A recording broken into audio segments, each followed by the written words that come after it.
আসসালামু আলাইকুম viewers, welcome to HAFSA'S BRIGHTROOM। আজকে তোমাদের জন্য নিয়ে এসেছি একাদশ ও দ্বাদশ শ্রেণীর খুবই গুরুত্বপূর্ণ একটি অধ্যায় পরিমাণগত রসায়ন নিয়ে। এই অধ্যায়ে আমি তোমাদের গত দুই পর্বে দেখিয়েছিলাম যে কিভাবে ইলেকট্রনীয় পদ্ধতিতে সমতা করতে হয়। তেমনি আজকেও নিয়ে এসেছি আরেকটি গুরুত্বপূর্ণ বিক্রিয়া নিয়ে। দেখো বিক্রিয়াটি কী দেওয়া আছে, যে অক্সালিক অ্যাসিড, পটাশিয়াম পার ম্যাঙ্গানেট ও সালফিউরিক অ্যাসিডের ইলেকট্রনীয় সমতা কিভাবে করতে হয়।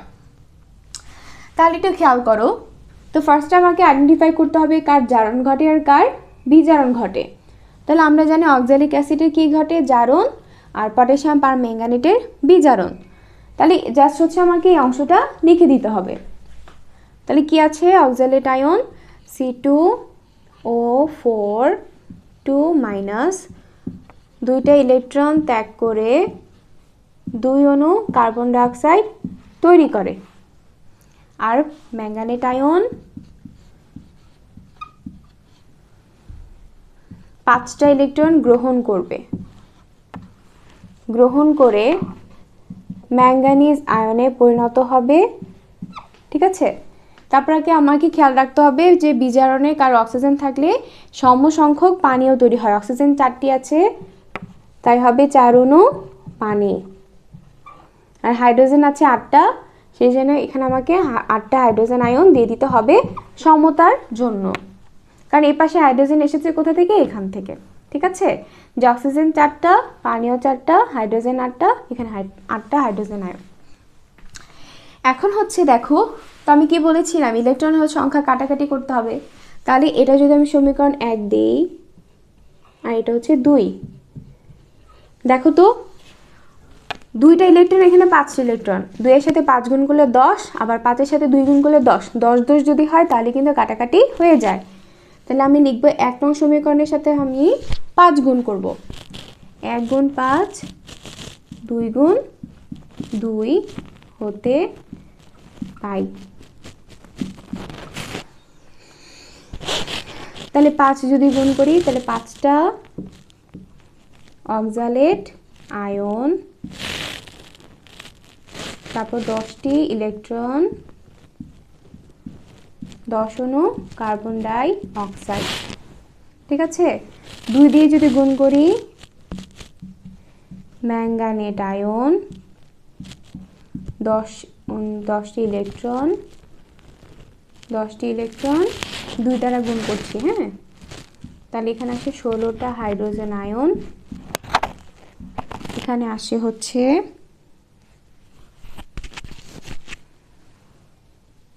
ম্যাঙ্গানিজ আয়ন, আর 2 দিয়ে এখানে কয়টা আসে, 8 অণু পানি।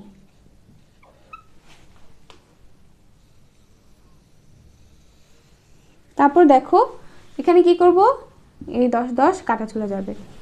তারপর যা আছে বাকিগুলো রেখে দিই। ক্রোমেট আয়ন, ম্যাঙ্গানেট আয়ন, 16 অণু হাইড্রোজেন আয়ন, 10 অণু কার্বন ডাই অক্সাইড, ম্যাঙ্গানিজ, 8 অণু পানি।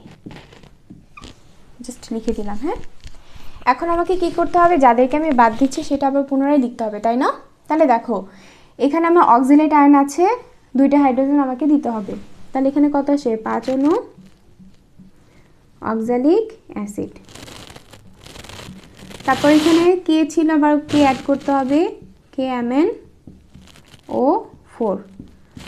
এখন আমাকে একটু খেয়াল রাখতে হবে, দেখবা যে সকল বিক্রিয়ায় 2 জায়গায় হাইড্রোজেন আছে তাদের ক্ষেত্রে আমাকে একটু খেয়াল রাখতে হবে। দেখো তুমি কিন্তু এখানে ছিল 16টা হাইড্রোজেন না, যার মধ্যে 5 দুগুণে 10, 10টা অলরেডি দিয়ে ফেলেছ, আছে কয়টা, 6টা।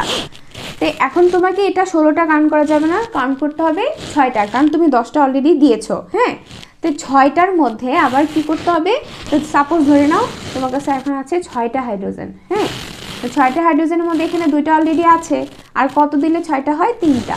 তাহলে আমি লিখে দিব 3 অণু সালফিউরিক অ্যাসিড। ঠিক আছে, তো কি করলাম, তো এখানে 16টা ছিল, পরে আমি দেখলাম এখানে আমি অলরেডি 10টি দিয়ে দিয়েছি, তার মানে আমাকে 6টা কাউন্ট করতে হবে। এই 6টার মধ্যে এখানে যদি 2টা থাকে আর সামনে আরও 3 দিলে কি 3 অণু সালফিউরিক অ্যাসিড, অর্থাৎ এখানে 3 দুগুণে 6টা হয়ে যায়। তাহলে 6 আর 10-এ 16। তারপর হচ্ছে যারা কিনা আয়ন ছাড়া থাকে, যেমন এখানে আয়ন নেই, হ্যাঁ, ওটা যাচ্ছে তাই থাকবে, তাহলে 10 অণু কার্বন ডাইঅক্সাইড ওর মতোই থাকবে। এখানে আবার হচ্ছে আমাদের আয়ন যোগ হবে, যৌগমূলক যোগ হবে, তারপর হচ্ছে 8 অণু পানি। পরে বলেছিলাম যেখানে পটাশিয়াম থাকবে আর সালফিউরিক অ্যাসিড থাকবে সেখানে কি হবে, K2SO4 যোগ হবে সমতার জন্য। যেখানে তোমার পটাশিয়াম থাকবে সালফিউরিক অ্যাসিড থাকবে সেখানে একটা কি পটাশিয়াম সালফেট যোগ হবে। এখন কথা হচ্ছে যদি না থাকে তাহলে এখানে তোমার সোডিয়াম থাকতে পারে, তখন কি করবা, সোডিয়ামের যোজনীয় 1 পটাশিয়ামের যোজনীয় 1, তখন পটাশিয়ামের জায়গায় সোডিয়াম দিয়ে দিবা। ঠিক আছে, তাহলে এটা কিন্তু খুবই আরেকটা গুরুত্বপূর্ণ একটা বিক্রিয়া। কেন একটা, কারণ হচ্ছে আগের দুইটার সাথে এটা একটু ডিফারেন্ট কোথায়, হাইড্রোজেন আয়ন সমতা করাতে। হ্যাঁ, যে আগেটা কি ছিল, যতগুলো হাইড্রোজেন ছিল তার অর্ধেক করে আমরা লিখে ফেলতাম। তো এখন আমাকে প্রথম দিকে একটু খেয়াল রাখতে হবে যে যখন হাইড্রোজেন 2 জায়গায় থাকবে তখন আমি কি করব, তো ফার্স্টে তো আমি লিখে ফেললাম, সমস্যা নাই। পরের বারে গিয়ে যখন সালফিউরিক অ্যাসিডের ক্ষেত্রে লিখবো তখন আমাকে দেখতে হবে যে এখানে আমি অলরেডি কটা দিয়েছি, যেমন এখানে আছে 16টা, আমি 10টা দিয়েছি। হ্যাঁ, তাহলে আমাকে কাউন্ট করতে হবে আর 6টা। তো 6টা যদি কাউন্ট করতে হয়, এখানে আছে কত সালফিউরিক অ্যাসিড, হাইড্রোজেন আয়ন হচ্ছে 2টা, তার ওর সামনে যদি আমি 3 দিই তাহলে 3 দুগুণে 6। আর হচ্ছে কখনো আয়নের ক্ষেত্রে আয়ন বাদে যারা হচ্ছে মুক্ত মৌল হিসেবে থাকবে তাদের ক্ষেত্রে তো কোনো কিছু অ্যাড হচ্ছে না, সেজন্য আমি কিছু আর লিখে নেই, ওদের ক্ষেত্রে যা ছিল জাস্ট তাই বসিয়ে দিয়েছি। তারপর হচ্ছে ম্যাঙ্গানিজ আয়ন ছিল, ওর সাথে সালফিউরিক অ্যাসিড যোগ করলাম, আর আমি বলেছি যে পটাশিয়াম আর সালফেট যদি থাকে আমি পটাশিয়াম সালফেট লিখে দেব। তো আশা করি হচ্ছে তোমরা বুঝতে পেরেছো। আজকে এখানেই, আল্লাহ হাফিজ।